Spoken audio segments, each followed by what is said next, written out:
మైనార్టీలకు ప్రభుత్వం రుణ సాయం చేయడాన్ని బీజేపీ ఖండిస్తుందని ఆ పార్టీ రాష్ట్ర అధికార ప్రతినిధి కృష్ణసాగరరావు అన్నారు. ఎన్నికలప్పుడే కేసీఆర్ కు మైనార్టీలు గుర్తొచ్చారని అన్నారు. మతాల ప్రతిపాదికన రుణాలు ఇవ్వడం దారుణమన్నారు. మైనార్టీలకు ఇచ్చినప్పుడు హిందువులకు రుణ సాయం ఎందుకు ఇవ్వడం లేదంటున్న కృష్ణసాగరరావుతో మా bureau chief face to face.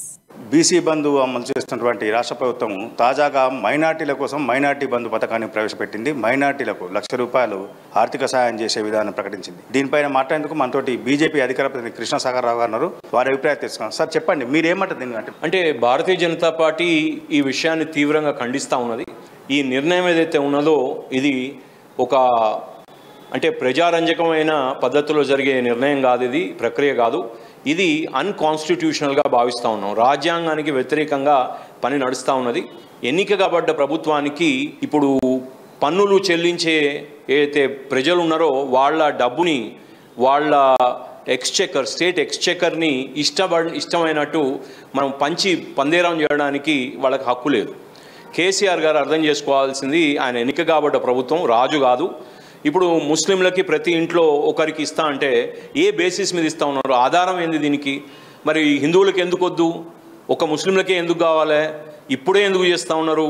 ఇంతకుముందు 9 సంవత్సరాలు ఎందుకు చేయలే? ఇదంతా ఒక ఎలక్షన్ జిమ్మిక్. ఓటు బ్లాక్లని అపీజ్ చేసేయడానికి, ఓటు బ్లాక్లని డైరెక్ట్గా షాపింగ్కి పోయినట్టు పోయి కొనడానికి తప్పించి వేరే దీనిలో అర్థం లేదు. ఇది అన్కాన్స్టిట్యూషనల్. ఎందుకంటే రాజ్యాంగం ఎలక్షన్లు లెవెల్ ప్లేయింగ్ ఫీల్డ్లో జరగాలని ఉన్నది. లెవెల్ ప్లేయింగ్ ఫీల్డ్ అంటే రాజ్యాంగంలో అధికారంలో ఉన్న వాళ్ళకి, విపక్షాలకి ఒక సమానమైన ఒక అవకాశం ఎలక్షన్లలో ఉండాలి. నేను అధికారంలో ఉన్నా కాబట్టి నేను ఎప్పటికీ అధికారంలో ఉండాలి, కాబట్టి నేను మొత్తం పన్నుల ద్వారా వచ్చిన డబ్బుని, నా కోశాగారాన్ని మొత్తం కూడా రాజు తిరిగా పంచేస్తా, ఓట్లు కొనేస్తా అంటే నడవదు. భారతీయ జనతా పార్టీ దీనికి తీవ్రంగా ఖండిస్తుంది. అదే కాకుండా మేము రాష్ట్ర ఎన్నికల కమిషన్, కేంద్ర ఎన్నికల కమిషన్కి ఇద్దరికి కూడా మేము ఒక స్ట్రాంగ్ కంప్లైంట్ లాడ్జ్ చేయబోతా ఉన్నాం. ఇట్లాంటి ప్రాక్టీసెస్ని వాళ్ళు తప్పకుండా కూడా అడ్డుకోవాలి. ఇట్లాంటివి ముందుకు పోయి జరిగే విధంగా చూసుకోవాల్సిన, ఇట్లాంటివి జరగకుండా ఉండాల్సిన అవసరం ఎంతైనా ఉన్నది.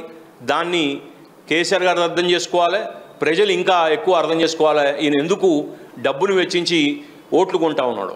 సరే అంటే దళిత బంధు అమలు చేస్తుంది, బీసీ బంధు అమలు చేస్తున్నారు, మైనార్టీ బంధు అమలు చేస్తే మీకున్న అభ్యంతరం ఏంటి?